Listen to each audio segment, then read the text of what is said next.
Territorio Reportaje. Porque todos tenemos una historia que contar. Con el periodista Agustín del Castillo.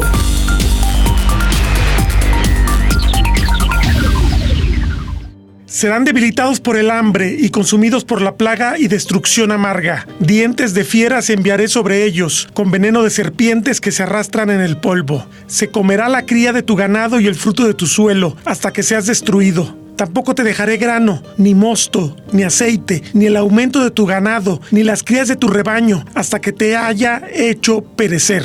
Estas temibles palabras del Deuteronomio, uno de los más sombríos libros de la Biblia hebrea, sintetizan bien uno de los temores más cotidianos de la humanidad desde que se inventó la agricultura y la ganadería y se sedentarizó. Cómo asegurar el alimento diario a una creciente población que había aceptado perder su autonomía individual para la construcción de estados cada vez más poderosos, pero que, paradójicamente, como dice el historiador Yuval Noah Harari, podían ser muy frágiles ante la presencia de eventos climáticos extremos, como sequías o inundaciones, y desplomarse ante la plaga del hambre. El México antiguo no estuvo al margen del problema. La gran migración tolteca del año 1050 está ligada a una escasez que movió a buena parte de la población de Tula desde el altiplano hacia la península de Yucatán, donde su influencia cultural ya era evidente y se conserva en la arquitectura monumental de Chichén Itzá. Y en la colonia, el historiador Tomás Calvo, del Colegio de Michoacán, reporta: en junio de 1691, en el momento más frío y húmedo de la pequeña edad del hielo, una serie de lluvias, junto con una plaga de chahuiztle, acabaron con las cosechas de trigo en la Nueva España. Muchos de los consumidores de pan de la Ciudad de México recurrieron entonces al maíz, que alcanzó en la primera mitad de 1692 precios inauditos. Es parte del mecanismo que conduce a la breve pero violenta conmoción del 8 de junio. Las otras explicaciones se encuentran en una gestión poco atinada de la crisis por parte del virrey. Nada está más íntimamente ligado a la escasez de alimentos y agua para la población humana que el clima. La Organización de las Naciones Unidas para la Agricultura y la Alimentación, FAO, alerta que en el siglo XXI, pese a sus enormes avances tecnológicos, ya se padece un hambre que asuela a millones de personas. Las causas son diversas, pero el cambio climático inducido por la industrialización desde mediados del siglo XVIII, con su cauda de emisiones de gases opacos a la atmósfera, el carbono sobre todo, fijado durante millones de años en el subsuelo, es un factor central. Lo es también la pésima distribución alimentaria, la reducción del crecimiento económico y la violencia imperante en muchas regiones del mundo. Lo explica el representante de la FAO en México, el brasileño Crispín Moreira, quien lanza una alarma sobre el enorme desafío que ya está presente en este país, en todo el subcontinente y en inmensas regiones de África y Asia.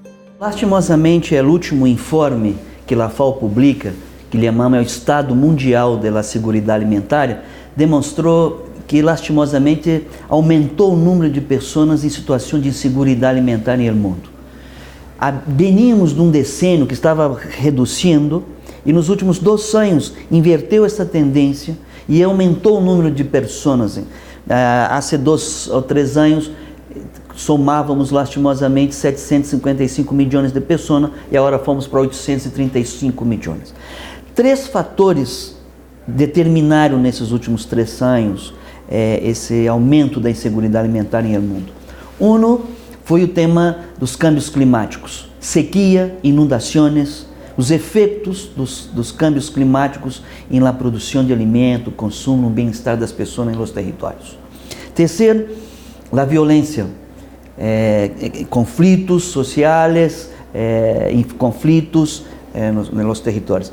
E terceiro, justamente, o decrescimento econômico. Muitas economias deprimidas, estados sem condições de produzir políticas públicas para proteger o direito humano à alimentação e, claro, pessoas, comunidades, grupos sociais, como os povos indígenas, os pequenos produtores, campesinos, sem condição de reunir ativos, condições como terra, água, preços justos para remunerar seu trabalho, ou seja, são levados a não ter condições de ascender em quantidade, qualidade, em condições, em tempo necessário, os alimentos para sua necessidade digna diária. ¿Cuáles son los ejes de la respuesta que demanda el reto? El especialista lo delinea. A FAO recomenda a todos os países que é clave fortalecer o que tu chama agricultura tradicional, nós chamamos agricultura tradicional, agricultura familiar. É aquela agricultura que a família produz em pequena propriedade, de forma policultural, tem várias culturas. México tem o exemplo das milpas. Então, a agricultura familiar é o mundo que em muitos países representa 70% das unidades produtivas estão em regime de agricultura familiar e 80% dos alimentos consumidos no mercado interno são produzidos pela agricultura familiar. Então, a FAO recomenda aos países mundialmente. Aliás, parênteses, as grandes potências agrícolas são sustentadas por regime de agricultura familiar. Não são grandes extensões de terra, são pequenas propriedades em regime de agricultura familiar. Então, no mundo nós vemos hoje, por exemplo, há países que isso é muito marcado, como em Brasil, os dois modelos. Agricultura familiar, que produz 80%, mercado interno, 80% dos alimentos básicos, da canasta básica alimentar nacional, genera empregos, desenvolvimento rural, econômico, cuida da terra, protege os meios de vida, os sistemas de vida, os sistemas produtivos, e uma agricultura comercial que está vocacionada, dirigida para produzir commodities. Aqui nós dizemos o comum, a comida comum e a comida de agroexportação. Muitos países logram coexistir esses dois modelos de agricultura, pero nesse momento a FAO faz um esforço para recomendar aos países a ser uma transição ecológica, ou seja, aunque que os países, a sociedade, os estados têm como estratégia coexistir vários modelos, as várias agriculturas familiares que também são, pero também a agricultura comercial, a agricultura agroexportadora, o agronegócio, pero é importante que os estados possam regular esse sistema de produção, de um lado, fortalecer, criar possibilidade que essa agricultura em pequena escala possa generar empregos, cuidar da terra e garantizar segurança alimentar e soberania alimentar, mas ao mesmo tempo regulando o negócio alimentar de exportação para que esse negócio possa adotar medidas ecológicas sustentáveis. Ineludible saber si estamos ante escenarios de repetición de las catástrofes bíblicas o los azotes medievales. Crispín Moreira señala que si no se trabaja con seriedad y en cooperación internacional, el trabajo será cuesta arriba. ¿Estamos a tiempo con el cambio climático? Me refiero, ¿cuáles serían los pronósticos de cómo va a impactar el cambio climático en particular, que cada vez va a ser más severo, seguramente? Nosotros estamos delante de uma catástrofe. La FAO, os organismos das Nações Unidas, que assessora, que apoia os países membros a entregar seus compromissos dos ODS, sobretudo o Acordo de Paris, as obrigações nacionais, nós temos alertado que é necessário os países acelerarem os mecanismos, o financiamento público para dar uma resposta imediata. Cada dia mais estão mais intensos e mais em quantidade, em números de ocorrências, intensidade, as sequias, as inundações.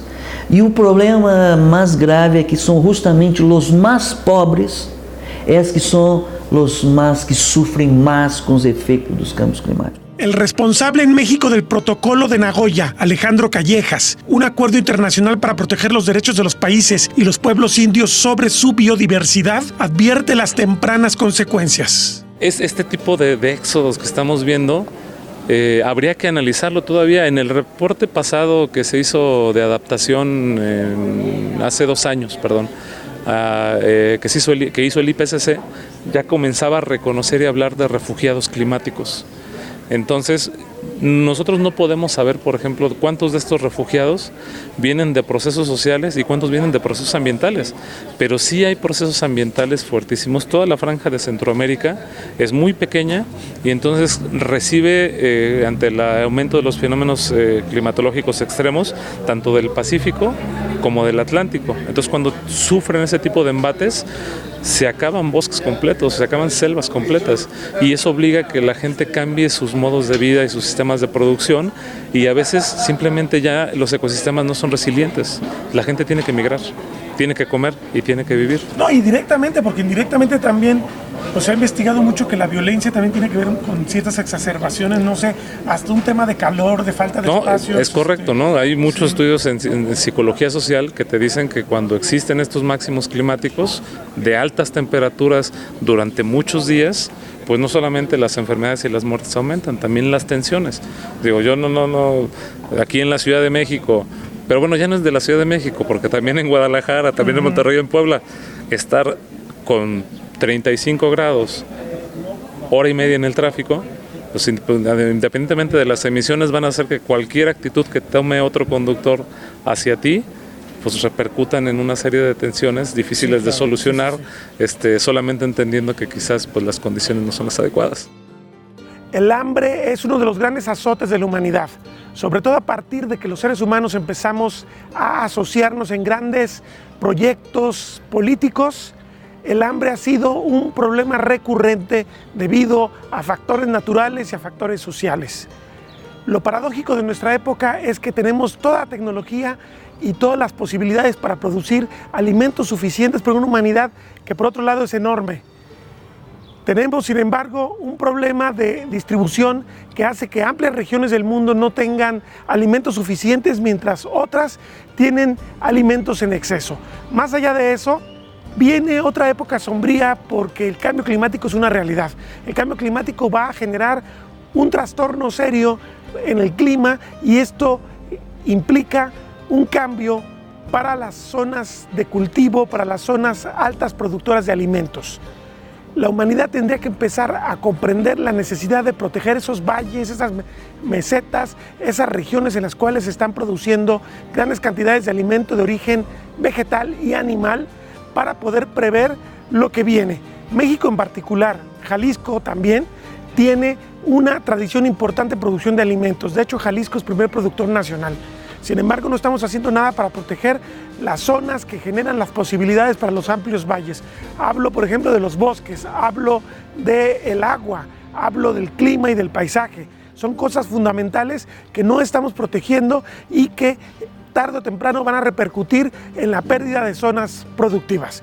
A lo largo de este programa vamos a abordar parte de esta importante temática.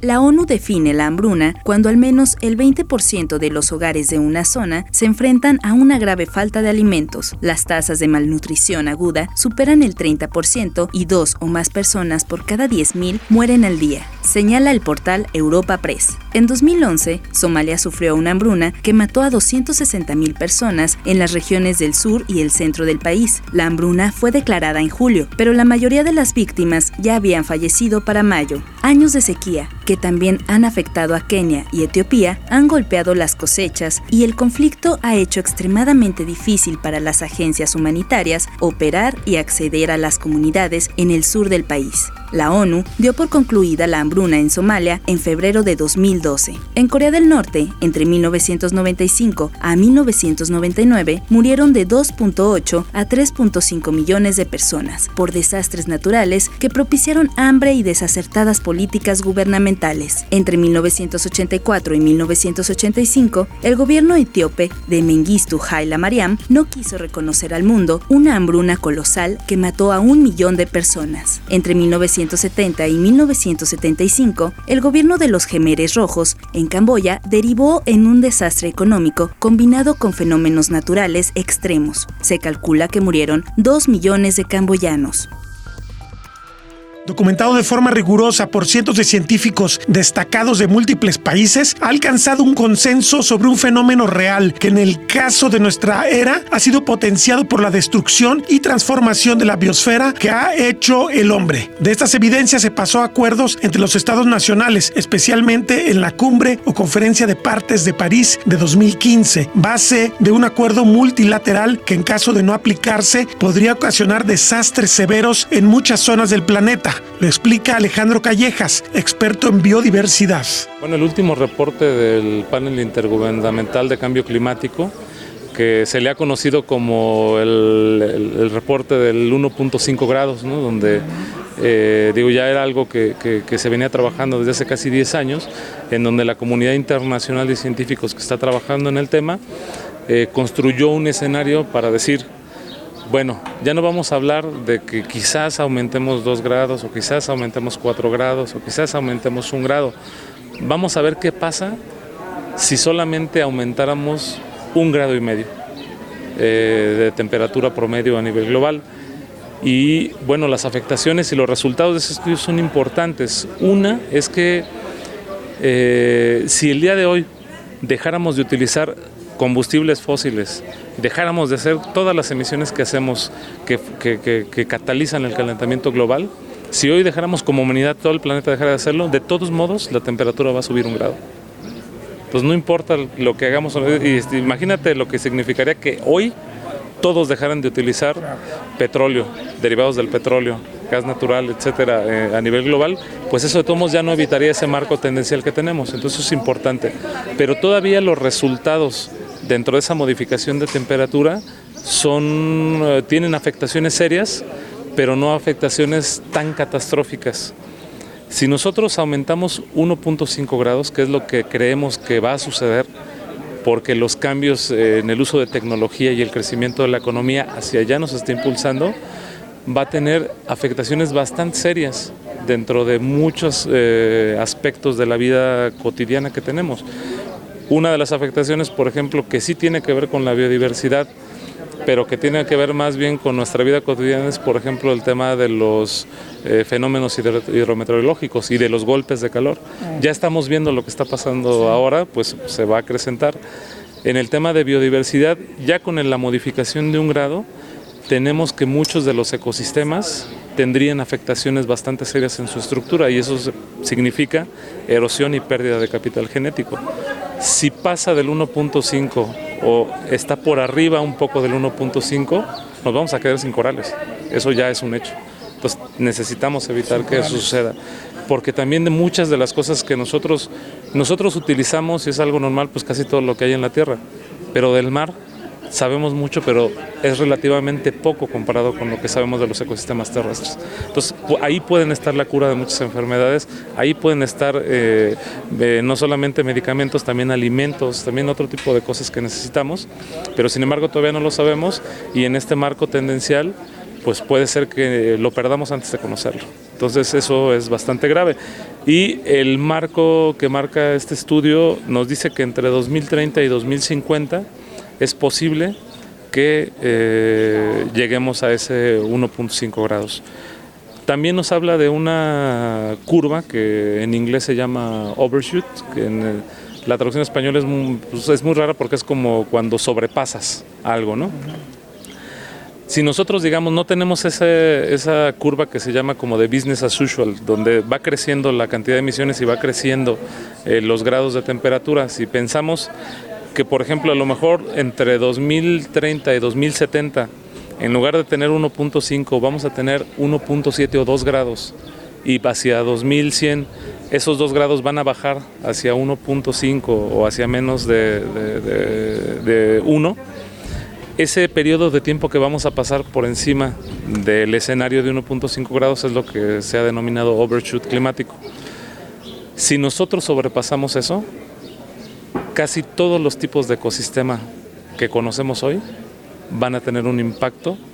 Todavía no sabemos de qué tipo, pero algunos de ellos probablemente impliquen la desaparición de muchas de las especies que conocemos. No es el bosque mesófilo de montaña que es tan reducido. El bosque mesófilo de montaña sería uno de los afectados, también una parte de las selvas altas perennifolias y obviamente todos los ecosistemas asociados a la tundra y a los polos tendrían afectaciones muy serias e inclusive muchos de los ecosistemas que tenemos en la franja de desiertos o en algunas zonas especialmente vulnerables donde, por ejemplo, en el caso de México, que es la confluencia de la zona neártica y neotropical, que tenemos, por ejemplo, selvas a más de 1000 metros de altura, que son una cosa rarísima, o tenemos desiertos que están muy cercanos al Ecuador, Entonces, ese tipo de ecosistemas seguramente van a desaparecer por completo, se van a modificar muchas condiciones. Y si bien, también dentro del estudio de los ecosistemas, este tipo de extinciones van a dar lugar a un reacomodo de especies, a la generación quizás de nuevas razas y a una reestructuración de toda la vegetación clímax, de todo el proceso de clímax en los ecosistemas, lo cierto es que vamos a tener muy poco tiempo para adaptarnos. Y ese es el gran riesgo que corremos como humanidad. Ese es el gran riesgo que la biodiversidad corre, y lo que tenemos que entender nosotros es que cuando tú, y lo ha dicho muchas veces el doctor Sarokhan, cuando tú te sientes a desayunar en la mañana comes biodiversidad, ¿no? Cuando tú te enfermas, la mayor parte de las veces te curas con biodiversidad.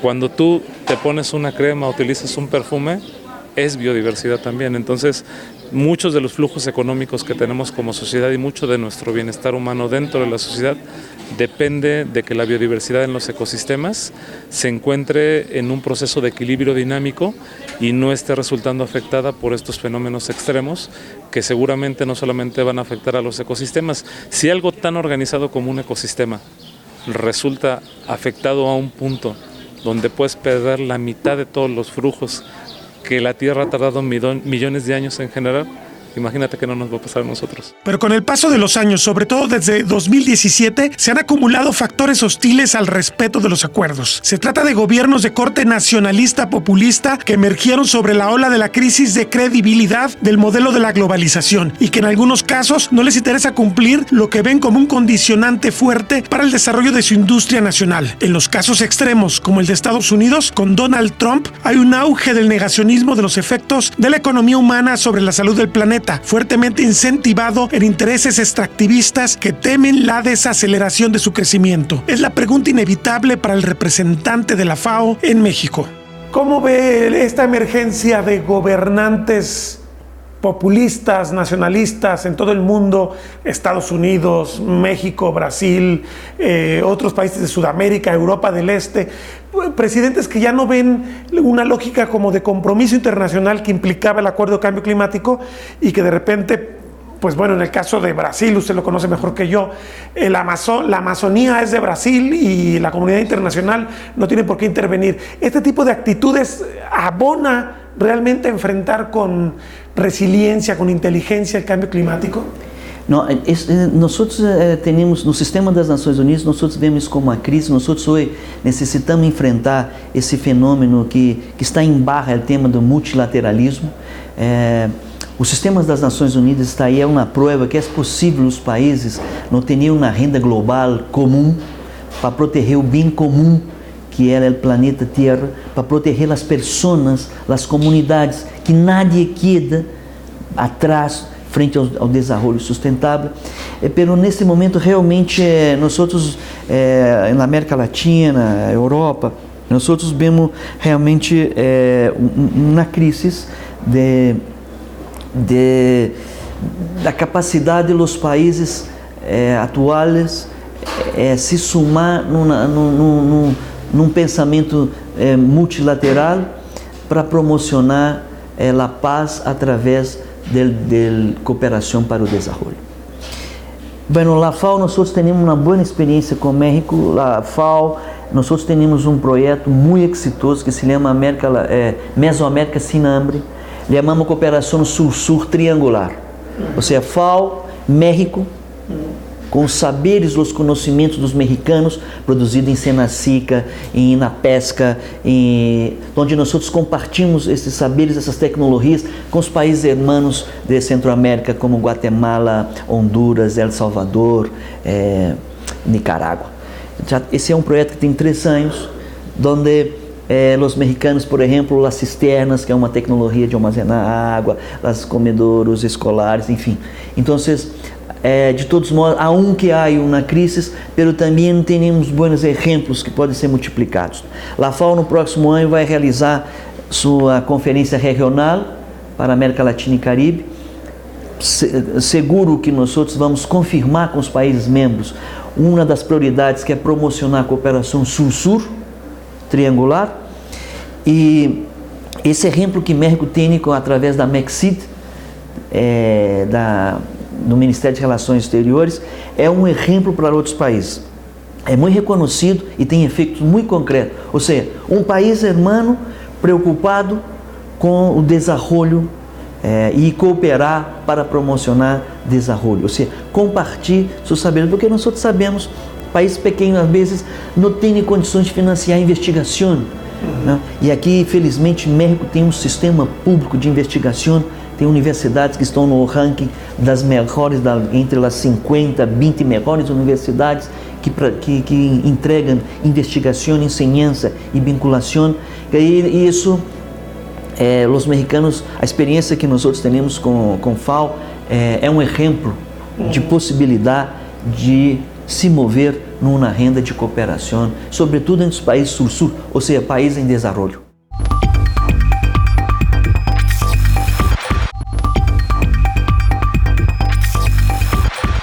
El área metropolitana de Guadalajara tiene una gran cantidad de centros de abastos locales, los cuales llega el producto que se genera en los alrededores y dependiendo de cuál sea, puede provenir de más lejos, puede provenir de otros estados, pero no debemos olvidar que Guadalajara está enclavado en una zona que siempre fue altamente productiva, sobre todo agrícola. El Valle de Tezistán que tenemos al poniente de la ciudad fue hasta hace un par de décadas la primera zona productora de maíz del país y en general mantiene razas criollas y mantiene otro tipo de productos agrícolas que siempre han llegado a los mercados tradicionales de Guadalajara. Independientemente de este tipo de mercados, también los súper que cada vez están predominando en términos de distribución y que están imponiendo sus reglas, también se están abasteciendo los mercados locales. La posibilidad de una ciudad para que sobreviva a los problemas que va a traer el cambio climático, con la pérdida de zonas productivas, con los cambios en los precios, que de repente se desplace o se desplome una cosecha, por ejemplo, de maíz en China o en Estados Unidos, va a implicar tener zonas productivas importantes en los alrededores de la ciudad. Por eso Guadalajara debe preservar Tezistán, por eso Guadalajara debe preservar Toluquilla, por eso Guadalajara debe buscar que la zona de Ciénega, de Chapala, que la zona de Ameca, que la zona de Ciudad Guzmán se mantengan como áreas de alta producción de las cosas que son aptas en el caso de el conjunto de productos que genera Jalisco. Es muy importante que sigamos generando granos, que sigamos generando verduras, legumbres, que potenciemos otras posibilidades en términos de lo que es cultivos de exportación. El aguacate es un buen ejemplo, aunque se ha hecho mal, tiene una gran oportunidad si se hace bien, y en general que protejamos los servicios ambientales, por ejemplo en el caso de Tezistán, que la Sierra de la Primavera, que la Sierra de Tezistán mantengan su servicio de recarga de agua y regulación climática para hacer posible que sigamos teniendo productos de primera calidad en los mercados, productos además que por la cercanía son más baratos que traerlos de otra región del país o de otra región del mundo, como suele ocurrir en estos mercados globales. El caso mexicano es bien diagnosticado por Francisco Mayorga Castañeda, ex titular de Agricultura y Ganadería en 2 gobiernos nacionales. Pues yo creo que es parte de un problema global y por lo tanto nos afecta, no podemos sustraernos a ello. Para México, también por el tamaño de su economía, por el tamaño de su agricultura, pues puede ser un contribuyente a que se agrave este problema o un colaborador para que se mitigue o se atenúe. Entonces, no podemos, bajo ningún concepto, sustraernos a él. Ahora, en particular el territorio mexicano, las condiciones físicas, el clima que tiene el territorio mexicano, siempre ha sido complejo producir alimentos. Es un país muy montañoso, es un país que tiene muchos desiertos o semidesiertos, el agua la tiene muy concentrada en ciertas áreas del territorio. Si de por sí ya tenemos una situación compleja en ese sentido, ¿qué tendremos que estar haciendo con las zonas que tenemos desde hace décadas identificadas como productoras de alimentos para preservarnos de este desafío climático? Pues hay muchas acciones que se tienen que hacer, Agustín, precisamente en las zonas del norte, noroeste, norte, centro, noreste, pues es donde tenemos los grandes distritos de riego que se fueron creando desde los años 40, 50, 60 y que sin lugar a dudas han contribuido fuertemente a la suficiencia alimentaria y que tienen niveles de productividad iguales a los de cualquier país desarrollado. Sin embargo, pues sí hemos sido descuidando algunos aspectos como el cuidado de las cuencas. O sea, todas esas presas, que la mayoría están en Sinaloa, en Sonora, algunas en Chihuahua, otras en Tamaulipas, pues se abastecen de corrientes que bajan de zonas montañosas. Al deforestar esas zonas montañosas, pues obviamente viene una pérdida de suelos y se genera una solve en las presas, por lo tanto su vida útil pues tiende a bajar y también su capacidad de almacenamiento tiende a bajar. Entonces, si no va esto acompañado de medidas, dijéramos, correctivas para cuidar la cubierta vegetal en la cuenca y para reducir el asolvamiento, pues en poco tiempo muchas de esas presas ya no estarán rindiendo todo lo que inicialmente hicieron. Y ya dentro de los distritos de riego, pues también se tiene que trabajar en un uso eficiente de agua para que con la misma o menos agua se tenga una mayor producción. Lo mismo ocurre con los acuíferos, o sea, otra gran parte de la agricultura y la mayoría de las ciudades se abastecen de agua subterránea, de mantos acuíferos, del subsuelo. Y también muchos de esos mantos acuíferos ya están sobreexplotados. Otros, pues su recarga es, dijéramos, pobre, porque también se ha ido deforestando, se ha ido afectando el suelo.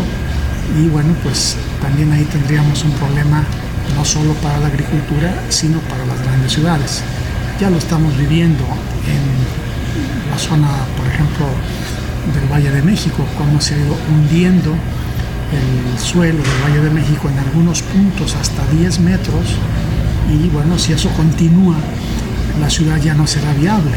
¿Por qué? Porque muchas tuberías, sobre todo de agua y de drenaje, empezarán a colapsarse y ya no habrá forma de drenar o de abastecer de agua. Entonces, pues sí hay una preocupación muy seria, y como son problemas que generalmente rebasan en términos de una administración federal o local, pues es muy difícil darle seguimiento a sus soluciones. Tenemos el tema de Cuatro Ciénegas también en Coahuila, que siendo un ecosistema único en el mundo, pues está gravemente amenazado por una sobreexplotación para uso pecuario muy intensa. Sí, claro, son empresas muy productivas, muy tecnificadas, muy modernas, pero pues ¿cómo recuperamos un ecosistema que perdemos para siempre? Y al rato ni esas mismas empresas muy productivas y muy eficientes serán viables. Entonces, pues sí, es de interés de todos preocuparnos y ocuparnos por paliar o revertir muchos de los problemas ambientales.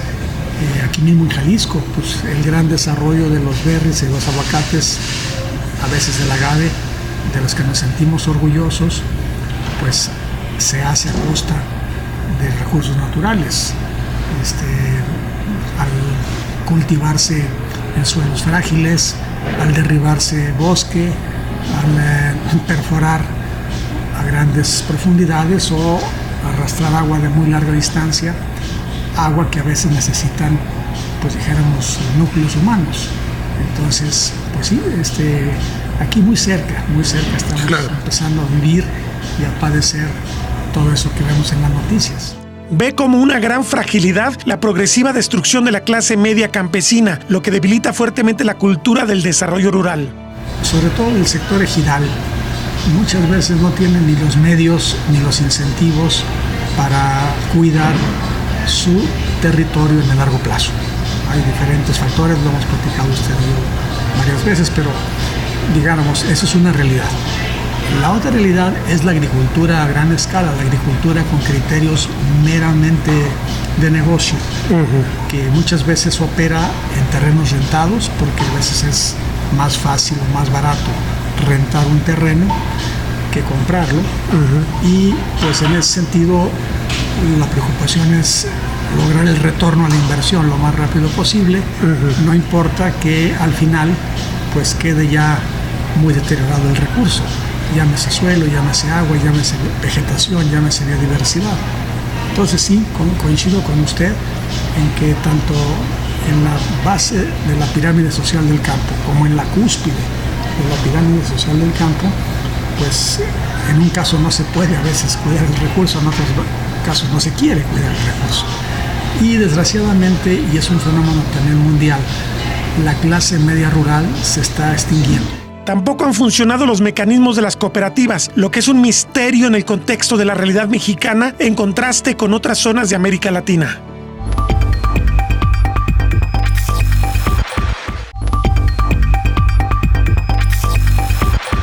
No todo es malo ni desalentador en México. El Valle de Tezistán, al poniente de Guadalajara, fue alguna vez el granero del país. Aunque ha perdido hasta 30% de su superficie, donde se sembraron fraccionamientos, mantiene niveles elevados de productividad, recibe subsidios importantes del Ayuntamiento de Zapopan y migra lentamente a un emporio de bajo impacto ecológico, sostiene Martín de la Rosa, quien muchos años se desempeñó como promotor de la organización rural en la zona.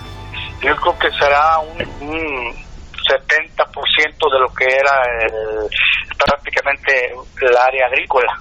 Estamos hablando de un 70%, pero quedan las tierras de mayor productividad, llámese por la cantidad de nutrientes que tiene como tal, y un factor muy importante, la gente, los productores han optado por alternar con materia orgánica a través de composta, ¿no? Esto ha ayudado bastante porque se conserva humedad y da nutrientes y sobre todo las tierras no se degradan, al contrario, se van cada día aumentando la materia orgánica.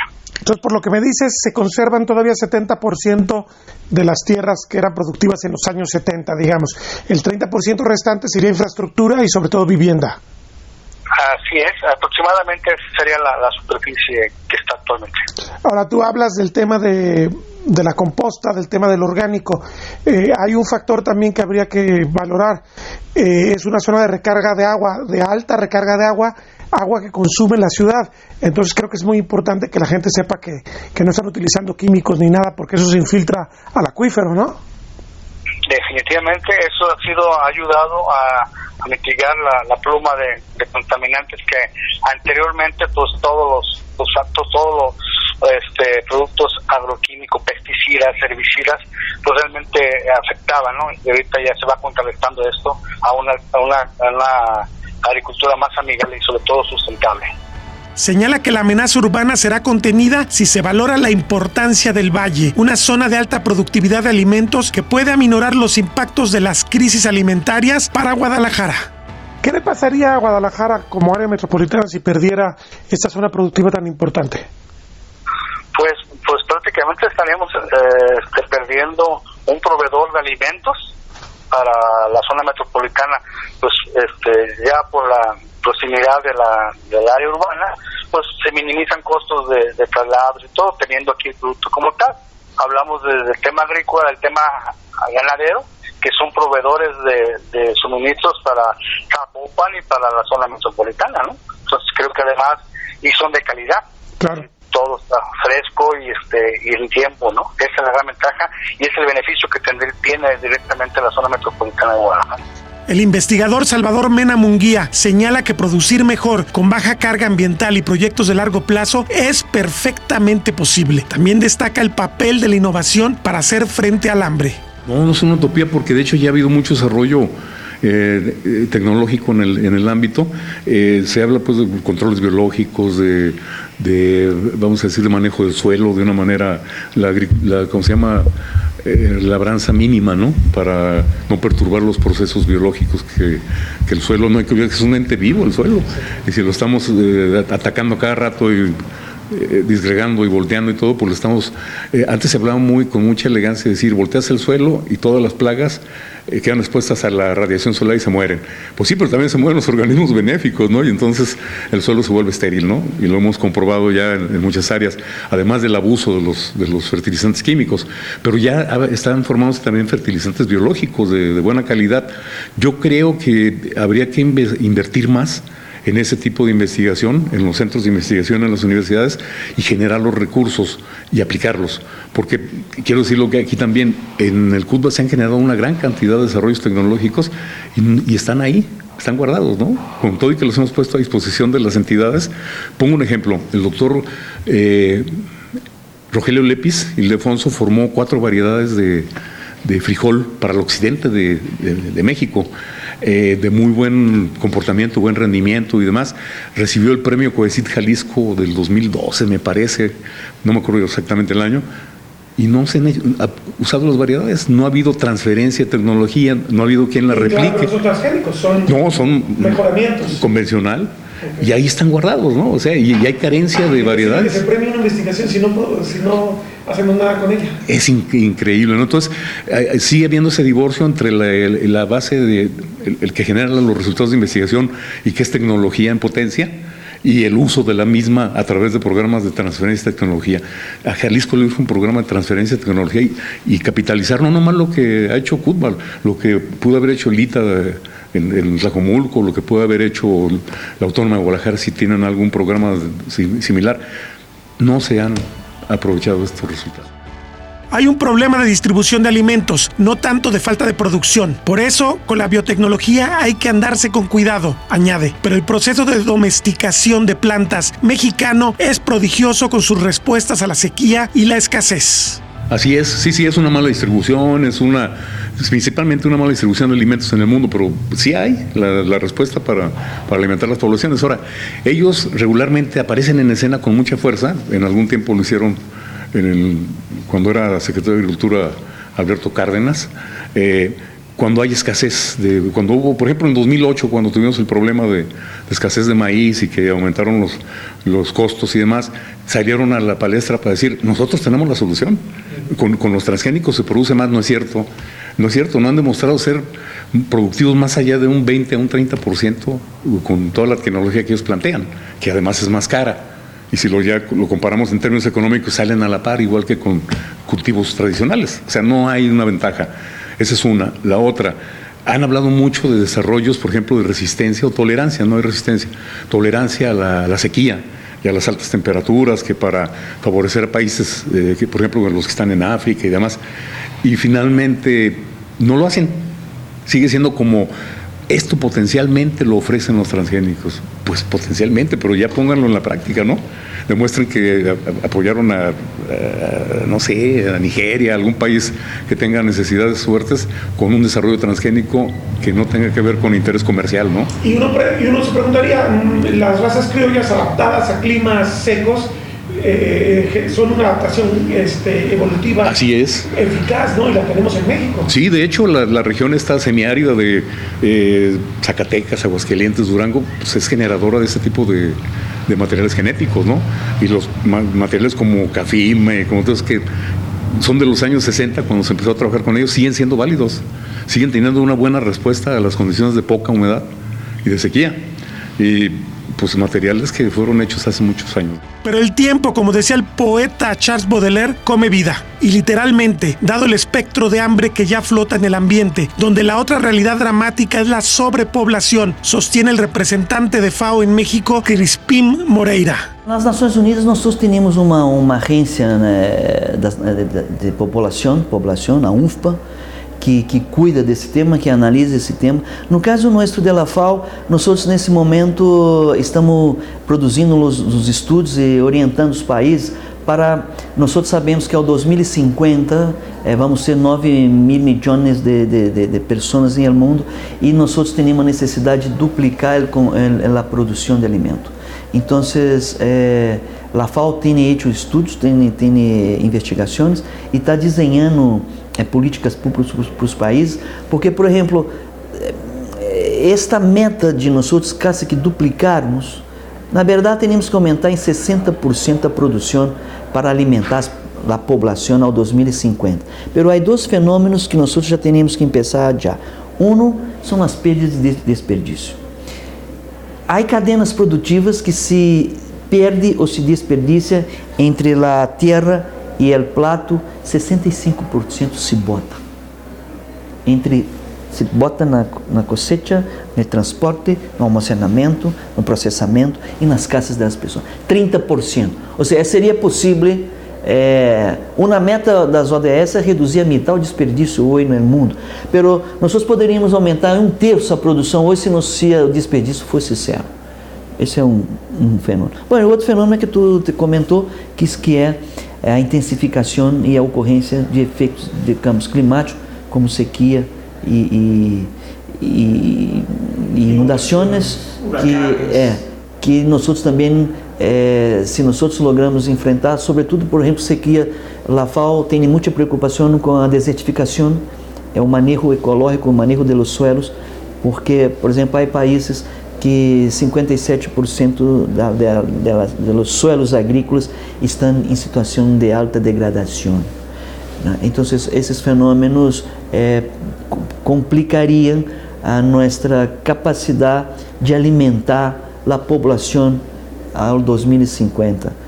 Agora somos 7 mil milhões, agora vão ser 9 mil milhões e, bueno, esses dois fenômenos nós já poderiam, tem que ter resposta pronta, porque senão não há planeta para produzir nem para alimentar. ¿Tienes hambre? Vayamos a pescar. México tiene más de 4,000 kilómetros de litorales, pero como ocurre con sus bosques, tiene colapsadas las poblaciones de peces más importantes en el ramo alimentario. Pero es el mar, los ríos y los lagos la posibilidad de un futuro para paliar con soluciones locales el hambre, ese azote milenario. México es un país que se ubica en zona de transición geográfica entre lo que es la América neoártica y la neotropical. Esto implica grandes fragilidades en términos climáticos y va a ser un país que va a padecer de forma severa los efectos del cambio climático. Sin embargo, también es un país de grandes oportunidades. Al ubicarse en esta zona de transición, también, por ejemplo, las zonas de pesca son importantes. Estamos en una zona de transición marina que le da gran oportunidad a la posibilidad de la pesca, tanto artesanal como industrial. Es una cosa extraordinaria que teniendo más de 4,000 kilómetros de litoral, este país no tenga la pesca como una de sus principales fuentes de proteína.